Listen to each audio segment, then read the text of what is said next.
administration's fascist propaganda output goes into overdrive. Kristi Noem's disturbing trip to an El Salvador prison next. One thing has become clear as Donald Trump battles the courts over his deportations of immigrants to El Salvador, grabbing people off the street and rendering them to a foreign gulag with zero due process. What's clear now is that the point of it all was to basically make content. Trump and the government have eagerly shared videos and photos of shackled and forcibly shaved detainees to show they're doing something.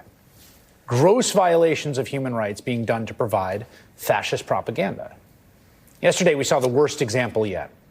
The Secretary of Homeland Security, Kristi Noem, traveled to that gulag in El Salvador.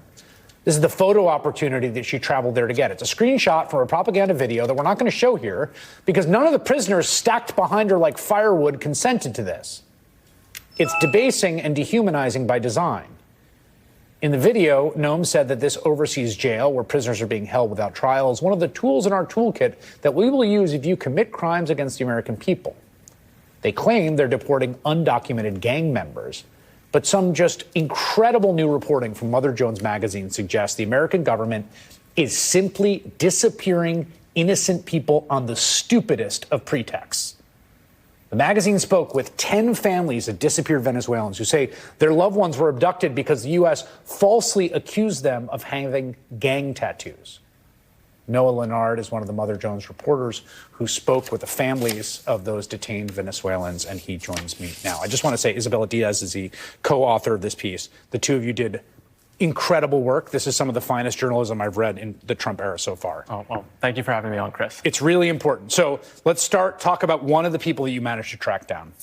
This is the family of Nery Alvarado. Tell me about who Nery Alvarado is. So Nery Alvarado, he actually celebrated his 25th birthday a week ago in this gulag that you talked about in El Salvador. He came to the United States last year from Venezuela, had been working in a bakery there, and I talked with his sister and his boss, and it was just immediately apparent just what a sweet man he is. His 15-year-old brother has autism. He has an autism awareness ribbon tattooed on his leg, and he only has 2 other tattoos, and this is part of the reason he was targeted. One says brother in English, the other says familia, family.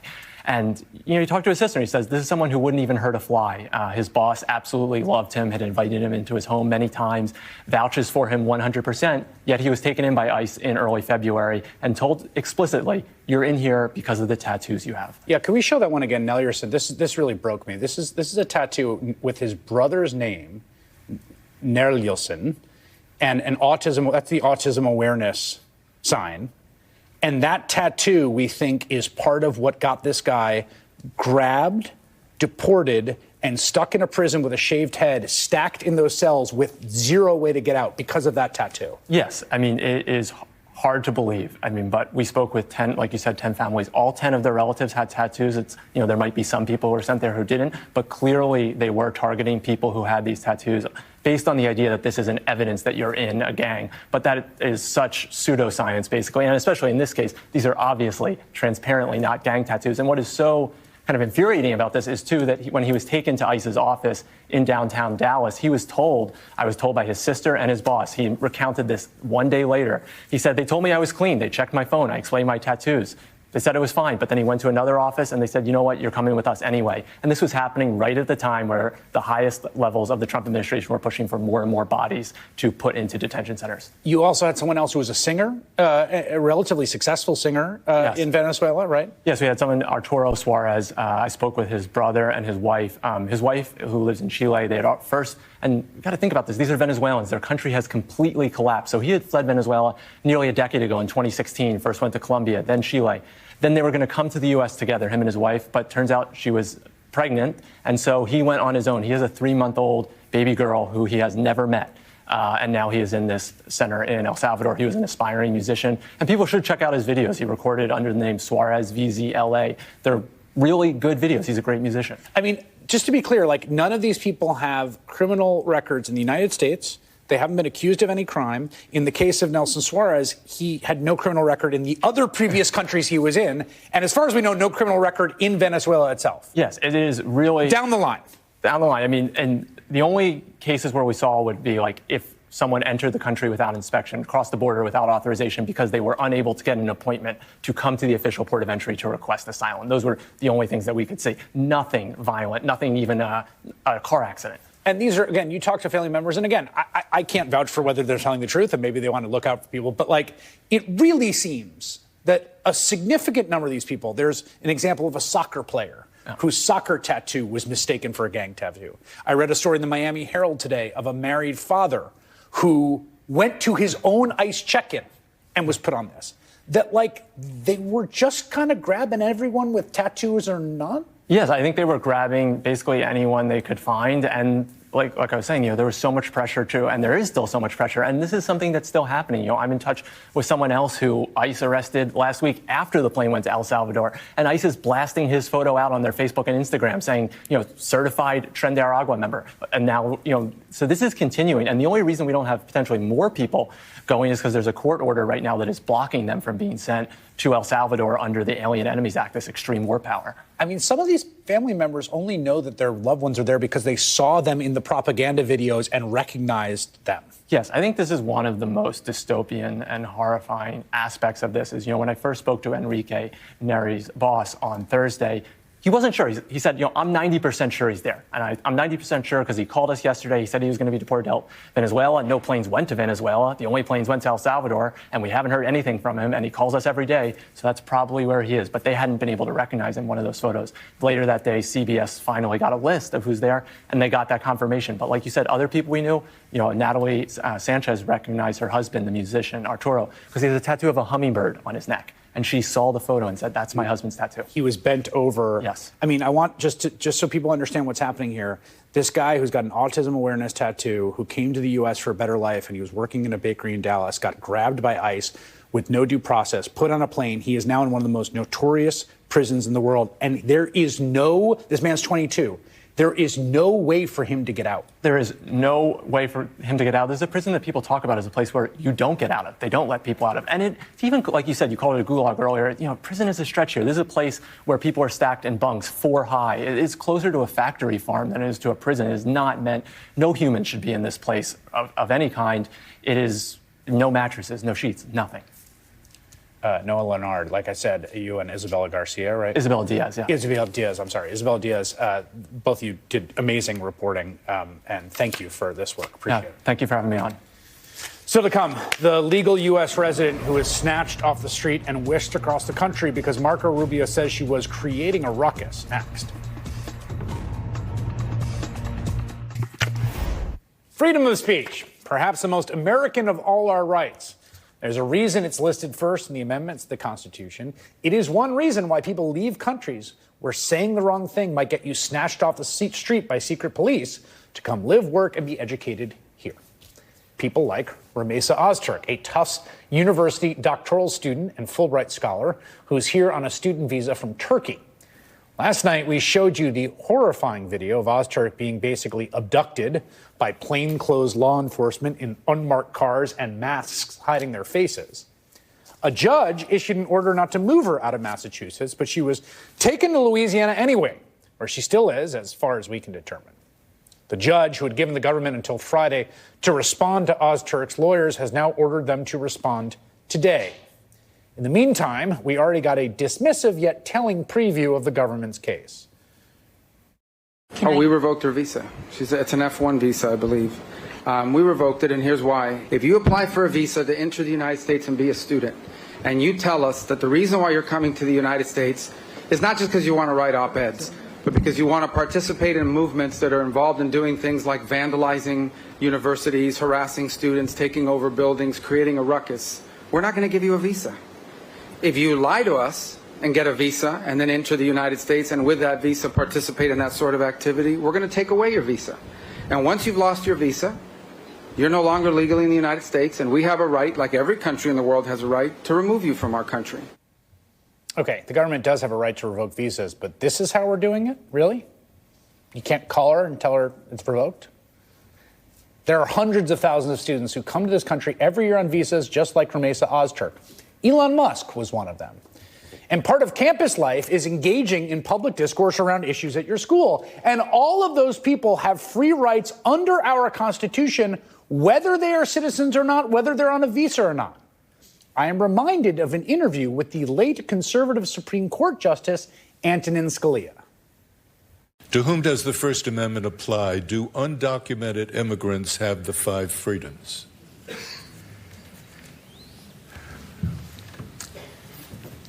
Oh, I think so. I think anybody who's present in the United States has protections under the United States Constitution. Anybody who's present. If you chill the free speech for non-citizens, it chills it for everyone. Like at a college, where people should be having important public debates in the student newspaper. And today, all of this was confirmed by reporting in Axios that more than 300 foreign students have had their student visas revoked in 3 weeks, according to a senior State Department official. Everyone is fair game, the official said. Ramesa Ozturk's arrest and the others we've seen around the country are just part of this flatly authoritarian project by the Trump administration. They are trying to intimidate people out of dissent, to sabotage and to ultimately destroy independent sources of authority in civil society, from law firms to universities. Alex Wagner has been covering this attack on universities. She will join me here with her new reporting. Next. They have a plan to conquer higher education, and we just got a preview of it. Almost 3 weeks ago, Donald Trump yanked $400 million in federal funds from Columbia University. Could he do it legally? Unclear. But he did it to force the school to accede to a whole bunch of onerous demands, essentially allowing the White House to call the shots on campus. Then last week, Columbia basically buckled, agreeing to his demands. And now this is the model Trump is exporting to universities across the country. Alex Wagner was just at Columbia talking to students and faculty about what's happening, including ICE snatching one recent graduate from university housing and another graduate student fleeing to Canada upon learning her visa was revoked. First of all, just tell me what is it like on campus? The kind of atmosphere is defined by paranoia, I would say. Everybody is afraid of other students, whether or not they're going to get doxxed, whether or not, ICE is going to show up at their dorm hall, and whether or not the administration is going to be able to stand up for them at the end of the day. Joining me now is Alex Wagner, who's been out in the field doing this fantastic reporting. It's good to have you here. It's good to see you, buddy. There's this sense in which I think Trump is trying to replace an open society with a kind of society of fear, a society in which everyone's kind of calculating, where do you stand vis-a-vis the administration? What did you see up on Columbia? First of all, let's just say the Republican conservative project to take over, academic elite institutions is decades in the making. This is the most poisonous harvest of that. Yeah. This is a long-term sort of strategy they've had. Adam Kinder, the guy that you saw in that clip, is the editor-in-chief of the Columbia Political Review, which is a student publication. They publish a lot of opinion essays. And he told me, in addition to what we heard there, that he's been getting nonstop calls from people who have published pieces who are now alums or still students saying, take it down, please get it off the internet. And it's not just stuff they've written about Israel or Gaza, it's stuff they've written about China. It's stuff they've written about any sort of geopolitical issue because, as he says, there's no boundaries. There's no sense of what is taboo, what could be reason to be expelled or taken out of the country. These are graduated students and current students who are saying, I don't want my article, which was about foreign policy in some way. Exactly. It could be about trade with China. There is the sense of fear and targeting is pervasive. The paranoia is extraordinarily real. And, Chris, you and I have talked about this. We talk a lot about authoritarianism and fascism coming home to roost. It is hard to understand that on a practical level. But then you go up to 116th Street and Broadway, and you see what's happening at this campus that is now cordoned off by gates since the encampments that happened last year. And what is there is the beginning of fascism. I talked to Anara Milanish, who's a Barnard history professor, and she, I think, really got at the conundrum here as we try and ring the alarm bells while other parts of society are still very much functioning. This is what she had to say. Living in an authoritarian regime doesn't necessarily affect everyone in the same way. Yeah. And that right now it's immigrant communities and federal workers and people at Columbia and soon to be people at other universities who are being impacted. And slowly that's going to grow, that those folks are going to grow. But, I went to my Zumba class the other week and we were all just still doing Zumba. And it was so, in some ways, alienating because it's like, do you guys know what's going on? That's the rub, right? That is such a profound observation and so important to combine these two, because at some level it's like we have a lot of cultural representations of the Third Reich. We have cultural representations of Stalinism, of total Orwellian totalitarianism. Yep. What we don't have cultural representations of are life in modern day Turkey or in Hungary, yes, or in places that don't have really free and fair elections.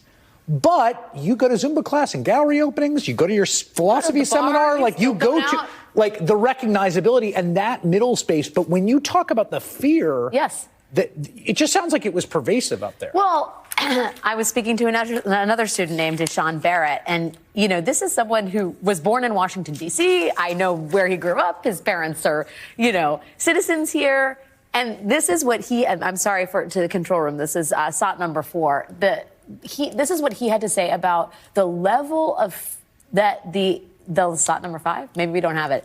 He was explaining to me that his parents warned him about talking to a reporter and to make sure that anything he said on camera could not be edited in such a way that it seemed like he was criticizing the Trump administration. This is not an elected official we're talking about. This is a Columbia student born in America. That is the level. That is what fascism looks like. When anybody, right? You don't have to. You are protected under the Constitution whether you're a citizen or not. But when someone who was born here, raised here, is American in every sense of the word, does not feel like he can speak to the press for fear of persecution or prosecution from the federal government. And yet, part of what made this such a sort of easy target for Trump was the long run up to this and all of the campus controversy, including incidents that happened on that campus, which I have talked to people directly impacted by, that really did make Jewish students feel pretty freaked out. Yes. You can't cross this piece of land if you are a Zionist. Yes. People taking their kippahs off because they felt targeted. There are people who feel like what had happened before was something unacceptable, and maybe this is a useful corrective. And we did speak with some representatives of that pro-Israel community who have felt persecuted, who have felt attacked, and who are welcoming, however trepidatiously, the changes that are being made at Columbia at the request of the Trump administration. This is Eliana Golden. She is a Columbia student. She also hosts a podcast that is all about Israel and campus protests. And this is how she is sort of thinking about this moment and the agreement that the university has effectively made with Trump.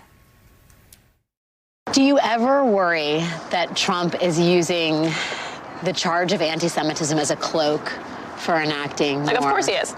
Like, of course he is. And also, these are changes that needed to occur. And for the record, if it was black students, let's say, who were being discriminated against and people were cheering on the KKK in Columbia's campus and President Katrina refused to do anything about it until the president came in and said, you need to stop it or I'll pull federal funding, that's something I would totally put my feet behind. And I would also still be worried about the chilling effects of having the president get involved in education. Like, I think all these things can be true at once. One of the things that I think is worth noting here is that Columbia has a set of issues that they've been dealing with around protests in Gaza. They've put the University of Pennsylvania in their sights now, having absolutely nothing to do with that because they had a trans swimmer on a team 3 years ago. So it does seem like what they're doing here is coming after higher ed no matter what. It is, and you talk to the professors, they expect, I was talking to Bruce Robbins, who's another professor at Columbia, he's like, they're going to come for our syllabus.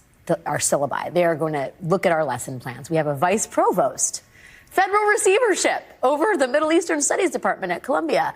They are going to be examining every issue that Trump and his administration deem in any way questionable or part of a quote-unquote woke liberal agenda. This is not a Columbia problem. This is a problem in American education.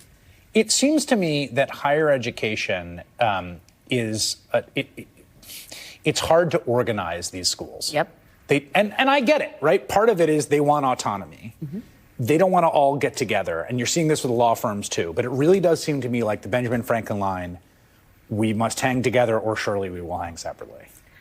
This is their bet. The Trump administration's bet is targeting marginalized and isolated groups, whether it's academic elites, whether it's undocumented migrants, whether it's federal workers, is enough to keep the problem at bay. Just keep them separate, keep them quiet, bet on their inability to organize. And what the American public needs to do and what we as journalists need to do is shine a light on it and keep talking about it.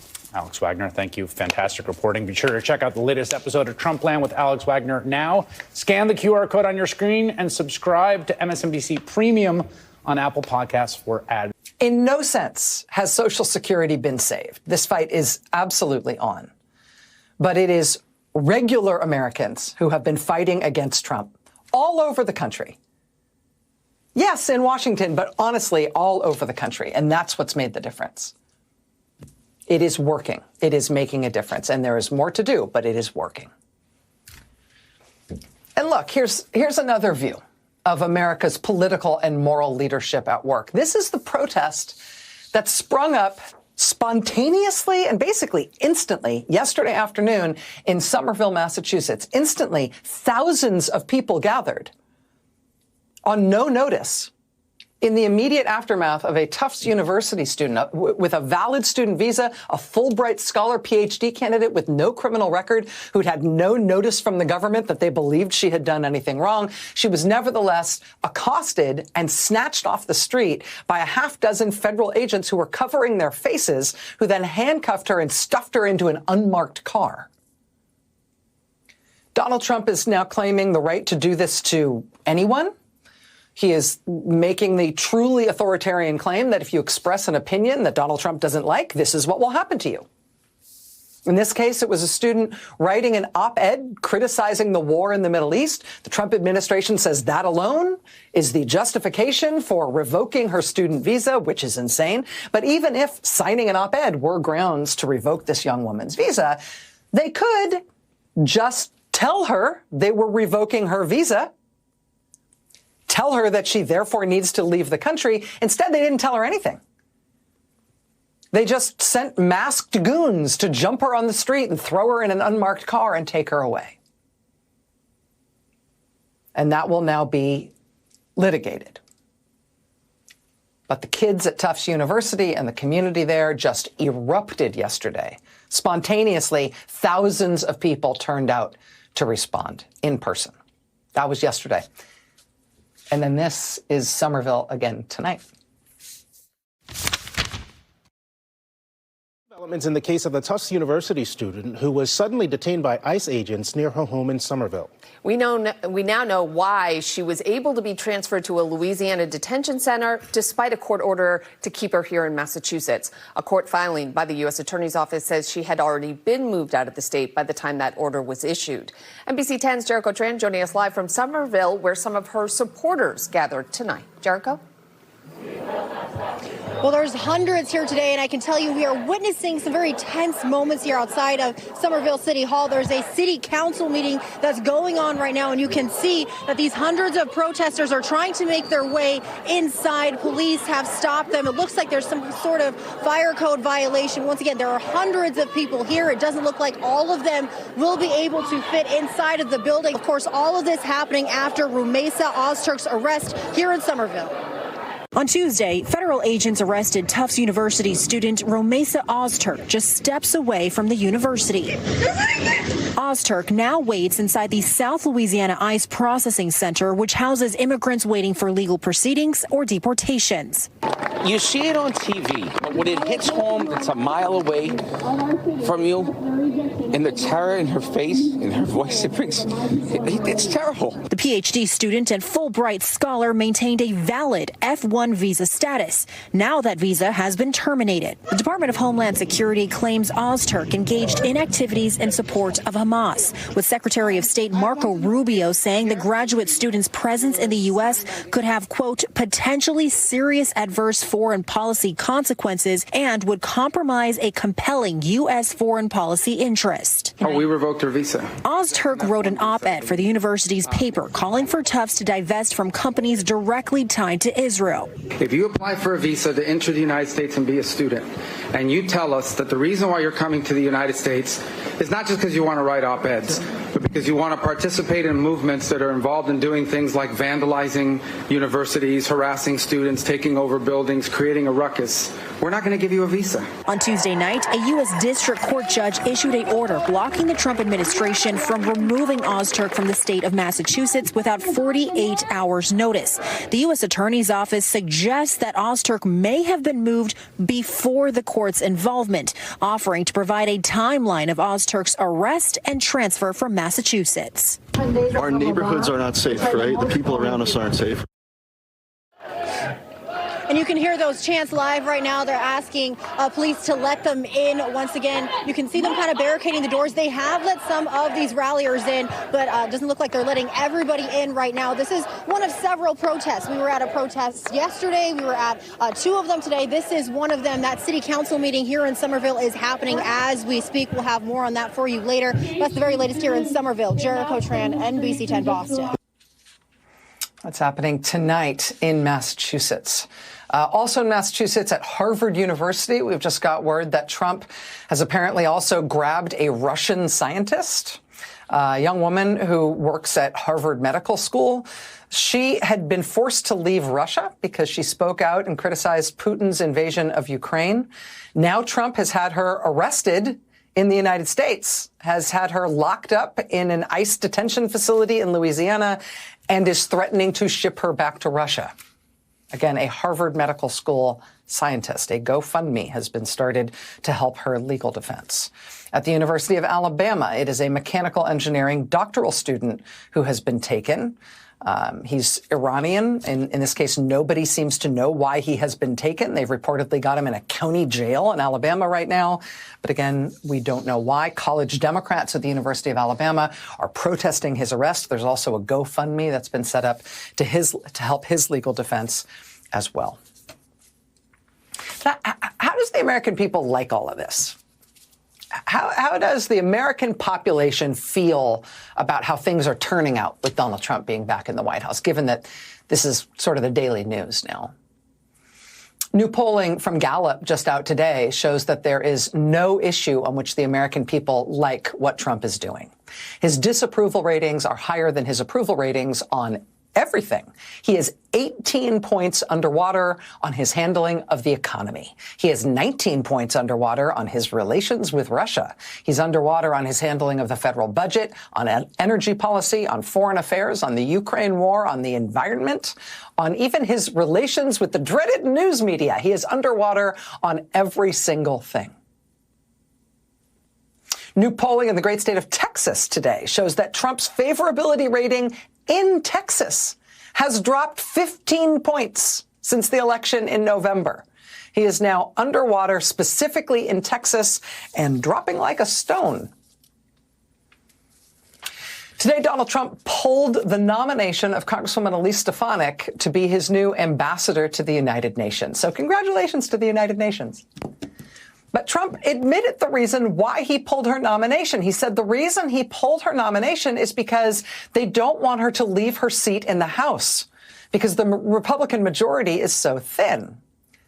Now, if Elise Stefanik had left her seat in the House and become UN ambassador, which was the original plan, they would just hold an election to put somebody else in that seat, right? If another Republican was going to replace her in the House, of course, it wouldn't affect the size of their majority at all. But you want to know why they pulled that nomination today? They pulled that nomination today, clearly, because they were worried that another Republican would not replace Elise Stefanik. That if they had to hold an election for that seat, they were worried they were going to lose it and that a Democrat was going to flip that seat. Elise Stefanik won that seat in November by 24 points. 24 points.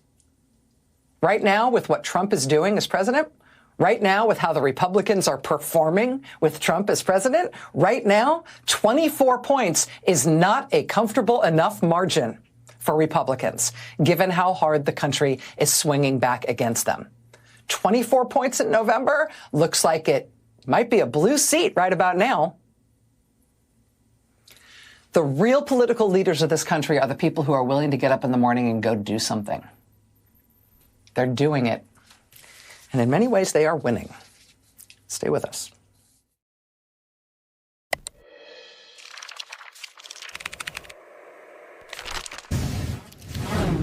We just talked a little bit about what's going on in public polling right now in terms of how the American people are feeling about the Trump administration and President Trump this far into his second term. Here's a little bit more on a specific subject. YouGov asked Americans how serious a problem they think it is that a whole bunch of senior Trump administration officials shared military plans in a group chat on a commercial messaging app, which accidentally included a journalist, even though they didn't notice he was part of the chat. The proportion of Americans who say this is a, quote, very serious or somewhat serious problem is nearly 3/4 of respondents, 74% of the country. The percentage of people who say that's no big deal is only 13%. This scandal is a serious problem, even according to 60% of Republicans. On the long list of things that are dumb and bad and potentially illegal about sharing imminent military attack plans on a messaging app with a large group where you don't know who's even on there, there is the matter of Trump's national security advisor setting those group chat messages to disappear. You can do that on the Signal app, and some of the messages were set to disappear 4 weeks after they were sent. Others were set to disappear after just 1 week, which might mean that some of them are already gone. The reason that's a problem is that there are real laws that get enforced about preserving federal records, which belong to the American people. The vice president and cabinet secretaries and the White House chief of staff discussing imminent military strikes definitely counts as a federal record, even if you do it in a chat app, and it therefore must be preserved. You can't set it to disappear. The government transparency group American Oversight filed a lawsuit on that part of this story. Today, in that case, a federal judge ordered multiple Trump cabinet officials that they must preserve those Signal messages. Then there's the fact that at least one member of the group chat, Trump's real estate friend, who says he's now very, very personally close with Vladimir Putin. They have a really, really intense, emotional, personal friendship. Steve Witkoff has now confirmed publicly, I think, kind of despite himself, I think he sort of accidentally confirmed publicly that he participated in this group chat on his personal cell phone, not on a government-issued device. Now, that matters because personal devices generally have much less robust cyber protections against things like spyware, which raises a whole new level of security concerns about this, separate and apart from what they were discussing here. If these guys are doing sensitive, potentially classified government business on their personal devices, if their personal devices have been compromised, then it doesn't matter like what the encryption level is of the app that they're using. If their personal devices have been compromised, it's possible that any sort of bad actor might have access to every single thing they type or see on their phone. Now, we know that at least one of them was participating in this Signal chat about imminent military attack plans on his personal phone. How many of the rest of you were doing that? What they were discussing, though, turns out to be the really big problem in terms of what specifically these guys were blurting out in this insecure group chat. After the operation they had been discussing, these airstrikes in Yemen, after that was over, Trump National Security Advisor Mike Waltz wrote this in the chat. He said, quote, "The first target, their top missile guy. We had positive ID of him walking into his girlfriend's building, and it is now collapsed." Well, the Wall Street Journal reports today that that positive ID of the guy they were targeting, that was, according to the Wall Street Journal, sensitive intelligence from a human source in Yemen, intelligence that had been provided to the United States by Israel. In other words, Israel had a source on the ground feeding them very specific information in real time, and Mike Waltz referenced that information in a way that effectively described the source in this group chat on a commercial app. According to one U.S. official, quote, "Israeli officials complained privately to U.S. officials that Waltz's texts became public. Quote, Israel's role in supplying information that helped track the militant highlights the sensitivity of some disclosures in the texts and raises questions about the Trump administration's contention that no classified information was shared on the Signal chat. The identity of a person in Yemen who was supplying information in real time about the strikes would likely be carefully protected." Yeah, you think? I mean, these guys may not get it, but the American people seem to. I mean, 3/4 of Americans say this seems like a really serious problem. Anybody can see that this is not stuff you should be texting about with a large group, right? Or maybe texting about at all. I guess not these guys. Because, quote, he was one of the first people that supported a gentleman named tonight on All In. It's cold as here. Nobody told me. From the Putin-esque land grab in Greenland to the subversion of the rule of law at home. Many judges need to be removed, Judge Howell included. Tonight, the stark and mounting evidence the American autocracy is already here. Then, DNC Chair Ken Martin on the big push to flip seats across the country as boss Trump wrestles with political gravity. I said, Lise, would you do me a favor? We cannot take a chance. We have a slim margin. Plus, is the co-president breaking the law with his plan to buy an election in Wisconsin? Billionaire Elon Musk now says he plans to personally deliver million-dollar checks to Wisconsin voters. And Senator Mark Kelly on the national security failure on Signal and his response to Elon Musk. You posted that he was a traitor. Well, why do that? Well, I think we should care about the interests of the United States above the interests of another country. And if they don't, they're a traitor. When All In starts right now. Good evening from New York. I'm Chris Hayes. There is no denying there are a lot of things going on in America right now, heck, just today, that really don't look very much like America, or at least the best version of ourselves that we like to celebrate. Young foreign students and others being grabbed off the street by masked police in state-sanctioned abductions. Performative cruelty and twisted photo ops by top government officials. Criminals pardoned of the crimes if they support the current leader. And these bizarre spectacles of subservience in the Oval Office. Donald Trump's bet is that acting like a dictator is half the battle to becoming one. At a press conference to swear in his personal lawyer as the U.S. Attorney for New Jersey, which, by the way, would be an enormous scandal in any other time and place, Trump said that he pardoned a convicted fraudster because, quote, he was one of the first people that supported a gentleman named Donald Trump for president. Then he celebrated those black bag-style snatching and disappearing of immigrants and foreign students while attacking the federal judges who have stood in the way. We're getting rid of a lot of bad people. They're being taken out. And we hope this court system that's become so active all of a sudden in trying to protect some very, very bad people of crime, they have to stop. I'm sorry. Is people of crime what we're calling it now? I can't keep up. Donald Trump's goal is to replace American democracy with a Donald Trump dictatorship. Right now, he's playing the part, down to the choreography of reporter questions in that Oval Office today.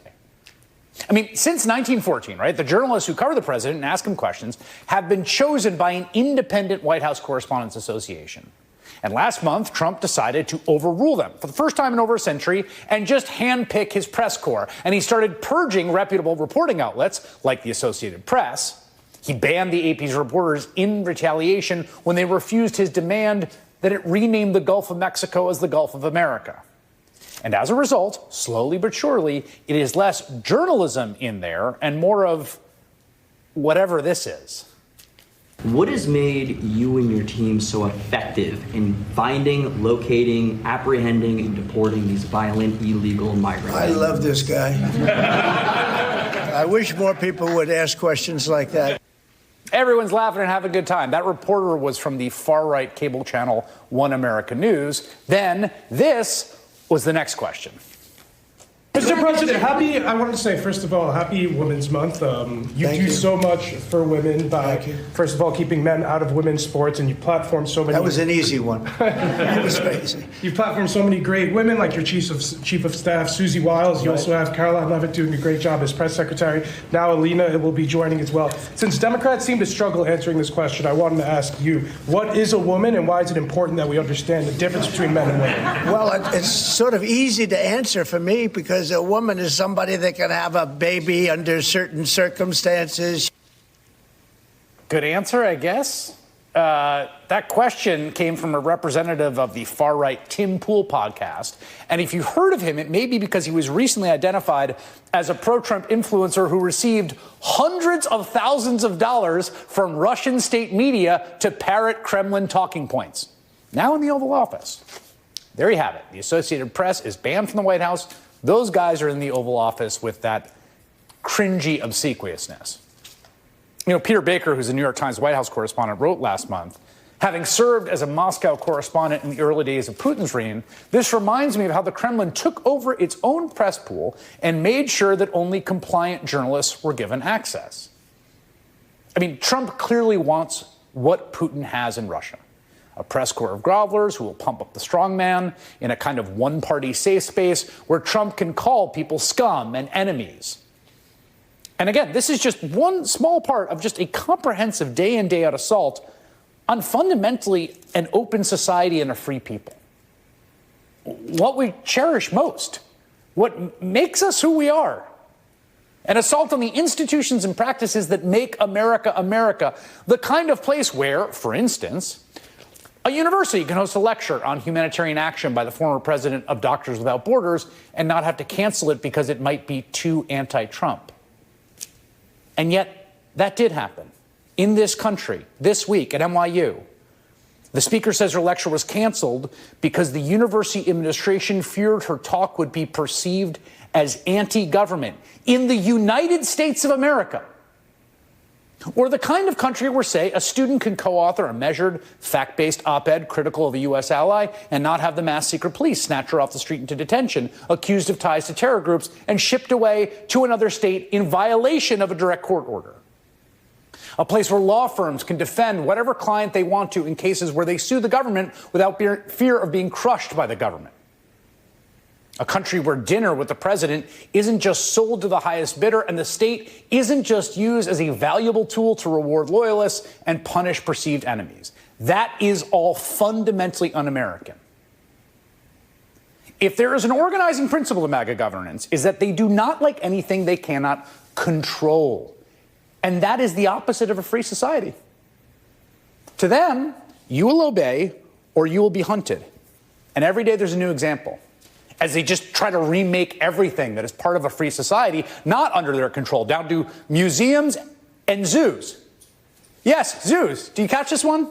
That was in the utterly insane executive order Trump signed yesterday, directing Vice President J.D. Vance to crack down on the Smithsonian Institution by removing improper ideology from its museums, education and research centers, and the zoo. J.D. Vance is now going to patrol the zoo for improper ideology. Congratulations, Commissar. You've got the zoo portfolio. Yeah, it's absurd and it's un-American. And I don't think most people like this. In fact, if you look at the polling and you look at the protests right now and you look at the town halls, Americans are waking up to that. They don't like it. That's why a Democrat took a state Senate seat this week in a Pennsylvania district that had been Republican held since 1979 in Lancaster, the heart of Amish country.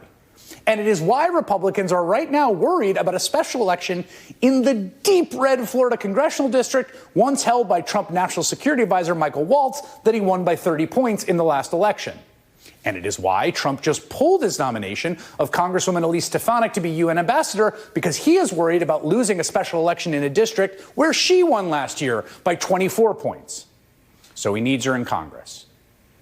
All of this means we still do right now live in a free society. We still do live in a democracy where gravity, political gravity exists. Elections can still blunt Donald Trump's attempts at dictatorship. And the question before us each and every day is whether enough people understand the stakes here to mobilize in time to stop them. Jamelle Bouie is an opinion columnist for the New York Times who's written extensively about Trump's anti-constitutional project, and he joins me now. You know, Jamelle, this question of control versus freedom strikes me as kind of fundamental. It's something you've written about. You've written about a lot in terms of the Project of Reconstruction, the founders, our sort of constitutional tradition, but it's so striking to me how Trump and Trump's MAGA ilk never talk about freedom. They don't really believe in it, and they don't cherish it or celebrate it, and they don't really even pay it any rhetorical mind, because what they want is control. I think that's right. Not just control, but domination. They want they believe that life is a hierarchy of sorts, that there are people who are naturally on the top and people who are naturally on the bottom, and those on the top have the right to dominate those on the bottom. And although, of course, this country has a shameful history of all kinds of terrible hierarchies, at least in theory, in our greatest aspirations, the idea is that, no, this is not a country of hierarchies, of some people that are naturally higher, some people that are naturally lower. All men are created equal. Or to borrow from one of my favorite presidents, Abraham Lincoln's view of the matter, which is that he would not want to be a master or a slave, neither a master nor a slave.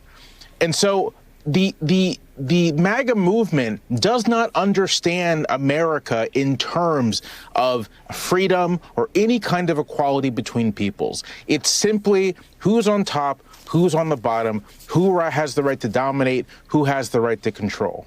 And this project of domination we see day by day, right? So any independent source of authority they're seeking to dominate. There's been the executive orders at law firms, some of whom have knuckled under, others whom, to their great credit, for instance, Wilmer and Hale, if I'm not mistaken, and Jenner and Block, who have sued, and they're like, no, this is unconstitutional.